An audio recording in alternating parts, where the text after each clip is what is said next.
नमस्कार, आप देख रहे हैं इंडिया नेटवर्क टीवी न्यूज। पेश है आज के मुख्य समाचार। बाबा साहब डॉक्टर भीमराव अंबेडकर के 131वें जन्म दिवस के उपलक्ष्य में आम आदमी पार्टी गुना की महिला अध्यक्ष मनदीप कौर धर्मपत्नी समाज सेवी अमनदीप जैन ने आज गुना में युवा शक्ति दल के द्वारा आयोजित कार्यक्रम में अपने विचार रखते हुए बताया, बाबा साहेब अम्बेडकर हमारे भारत के महानायक थे।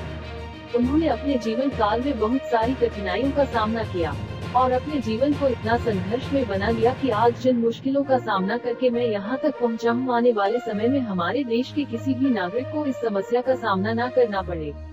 इसी को अपने जीवन का लक्ष्य बनाकर के उन्होंने भारत के संविधान को लिखा और तमाम तरह के कानून बनाकर के बाहर देश को एक नई दिशा देने का काम किया।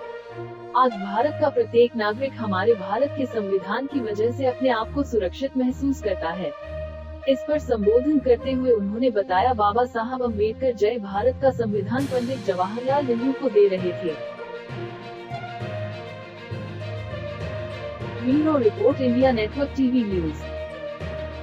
ये शिक्षा का पाठ है जो बाबा साहब ने बात की कि आप लोग शिक्षित बनिए, समाज के प्रति आप लोग जागरूक हो जाइए। आज जागरूक होने की जरूरत क्यों है? क्योंकि आज हमारा जो भारत देश है,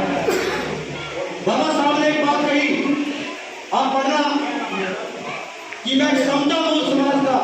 निर्माण करना चाहता हूं और आने वाले समय में एक समतापूर्ण समाज को मैं देखना चाहता हूं। लेकिन आज दुर्भाग्य की बात कि आज भी हमारे देश को आजाद हुए काफी साल गुजर गए हैं, लेकिन उसके बाद भी हम बाबा साहब के सपने को पूर्ण नहीं कर चुके। शहीद भगत सिंह, जिनको सभी लोग जानते हैं,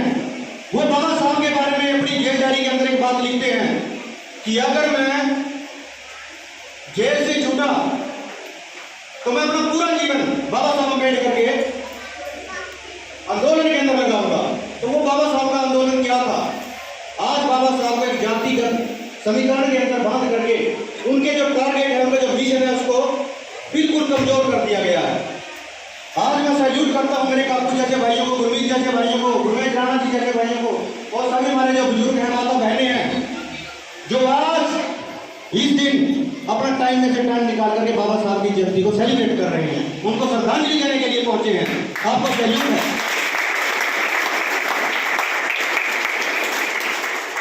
नहीं तो आप उसके बारे में चर्चा करना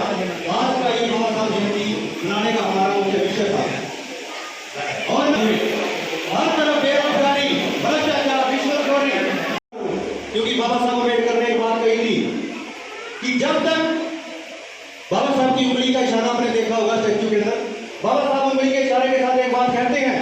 कि जब तक पढ़े लिखे समाज सेवी लोग पार्लियामेंट में जाकर के नहीं बैठेंगे, तब तक अपने हकों की, अधिकारों की रक्षा करने वाला इस देश के अंदर कोई पैदा नहीं होगा।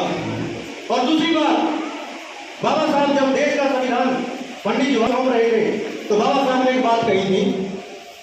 कि आज मैं ये भारत का संविधान इस देश को सौंप रहा हूं, पर मेरे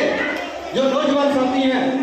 जो इस देश को खुशहाल देखना चाहते हैं, इस देश की प्रगति देखना चाहते हैं, उन लोगों से मैं एक बात कहता हूं कि जब भी ये संविधान गलत लोगों के हाथ में रहेगा, ये संविधान गलत काम करेगा, और जब ये संविधान अच्छे लोगों के हाथ में होगा तो ये अच्छे काम करेगा। तो आज साथियों, जो आज का दिन है, आज मेरे लाखों युवा, मैं अगर गुना की बात करूं, बेरोजगारी की दलदल में फंसते जा रहे हैं, और सभी को एक समान युवा शक्ति को जगाने का काम किया। बाबा साहब ने जो हमारे ऊपर कर्ज मतलब किया, उसका हम जिंदगी भर कर्ज नहीं उतार सकते। सभी को, जितने भी समाज के मतलब आपने सभी को पता ही है कैसा मतलब, जिसने हमारे को इतना काबिल समझा, यहाँ पर बुलाया, उनका सहयोग और मेरे जितने भी भाई बहन, मैं तो एक बात भाई साहब को कह सकता हूँ, कुछ दिन पहले हमारा वीर हनुमान अखाड़ा गिरा दिया था, हमारे ऊपर मुसीबत का बाढ़ गिर गया था। मुसीबत के टाइम में अमनदीप जैन भाई, युवा दिलों की धड़कन, जो सिर्फ चिका में मेरे पास में विधायक भी हैं, अनेक पार्टियां, अनेक पार्टी से जुड़े हुए हैं, ठीक है, इतने मतलब राजनीतिक होते हुए हमारे साथ कोई नहीं हटा। एक अमनदीप जैन भाई है जो हमारे सुख की मतलब दुख की घड़ी हमारे साथ खड़े। हमारा फर्ज बनता है, राष्ट्र हमारा फर्ज बनता है कि भाई साहब हमारे दुख में खड़े हैं, हम भी भाई साहब के साथ दिल से खड़े, हमारी युवा शक्ति सेवा दल सारे भाई साहब के लिए आप सभी भाइयों से भी आज एक निवेदन है कि भाई साहब ऐसे समाज सेवी हैं, सभी को मान सम्मान और बाबा साहब के पद चिन्हों पर चलने